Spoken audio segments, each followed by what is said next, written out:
People in Loudon are rallying behind the high school basketball coach after rumors surfaced that coach would be fired at tonight's school board meeting. Many of you have called or emailed us concerned. The superintendent tells 10 News the rumors simply aren't true. Reporter Shannon Smith explains.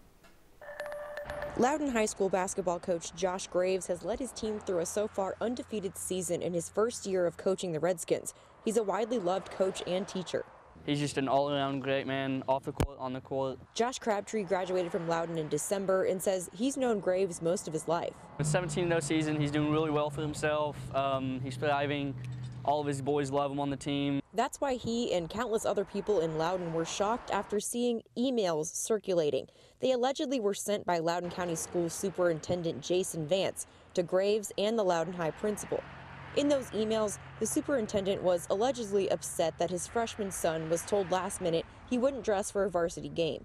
We talked to the superintendent on the phone, and he said Graves will not be fired. Administrative assistant to the director, Kayla Malone, says those emails circulating have been tampered with.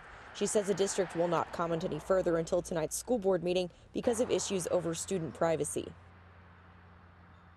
Shannon Smith on the story again. The school board meets tonight at 7 in Loudon County. A large crowd is expected. Parents and students wanting to know more. 10 News will have a crew at that meeting, and we'll bring you the very latest on the night beat.